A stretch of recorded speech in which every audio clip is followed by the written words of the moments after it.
కొవ్వూరు నియోజకవర్గంలోని నార్త్ రాజుపాలెంలో మంగళవారం జరిగిన వైసీపీ సామాజిక సాధికార బస్సు యాత్ర విజయవంతమైందని కొవ్వూరు ఎమ్మెల్యే నల్లపరెడ్డి ప్రసన్న కుమార్ రెడ్డి అన్నారు. బస్సు యాత్ర విజయవంతం చేసిన కార్యకర్తలకు ప్రజలకు కృతజ్ఞత తెలియజేశారు. కొడవలూరు వైసీపీ కార్యాలయంలో కొవ్వూరు ఎమ్మెల్యే నల్లపరెడ్డి ప్రసన్న కుమార్ రెడ్డి బుధవారం విలేకరుల సమావేశం నిర్వహించారు. మంగళవారం రాజుపాలెంలో జరిగిన వైసీపీ సామాజిక సాధికార బస్సు యాత్ర విజయవంతమైందని చెప్పారు. ఈ బస్సు యాత్రలో ఎస్సీ, ఎస్టీ, బీసీ, మైనార్టీ నేతలంతా పాల్గొని సభను జయప్రదం చేశారని గుర్తు చేశారు. సభకు తరలివచ్చిన ప్రజాప్రతినిధులు, నేతలు ధన్యవాదాలు తెలియజేశారు. అలాగే సభలో పాల్గొన్న కార్యకర్తలు ప్రజలకు కృతజ్ఞత తెలియజేశారు.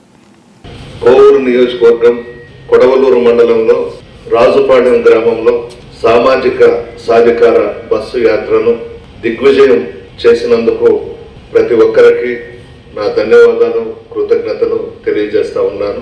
చరిత్రలో సువర్ణాక్షరాలతో రాజుపాలెంలో సామాజిక సాధికార బస్సు యాత్ర జరిగిన తీరు నిలిచిపోతుంది.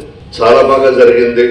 ఎస్సీ, ఎస్టీ, బీసీ, ముస్లిం, మైనారిటీ నాయకులందరూ కూడా సంబంధించిన అందరూ కూడా వచ్చి, ప్రజలందరూ కూడా వచ్చి పెద్ద ఎత్తున హాజరైనారు. 5 మండలాల నుంచి కూడా పెద్ద ఎత్తున రావడం జరిగింది.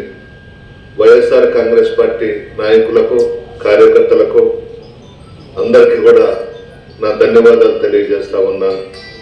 ప్రత్యేకంగా నా తమ్ముడు DCMS చైర్మన్ వీరి చలపతిరావు గారు చాలా కష్టపడ్డారు.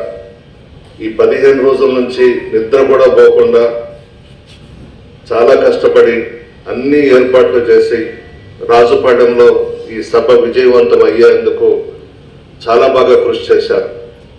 అదేవిధంగా కొడవలూరు మండలం నుంచి కమిటీస్ను కూడా వేసి ఒక్కొక్క దానికి 5-6 నియమించి అన్ని కూడా బాగా పనులు జరిగే విధంగా చేశారు. ముఖ్యంగా రాజుపాలెంలోని వైఎస్ఆర్ కాంగ్రెస్ పార్టీ నాయకులు, కార్యకర్తలు, కొడవలూరు మండలంలోని వైఎస్ఆర్ కాంగ్రెస్ పార్టీ నాయకులు, కార్యకర్తలు కూడా దీంట్లో భాగస్వాములై ఈ కార్యక్రమాన్ని విజయవంతం చేసినందుకు ధన్యవాదాలు తెలియజేస్తా ఉన్నా.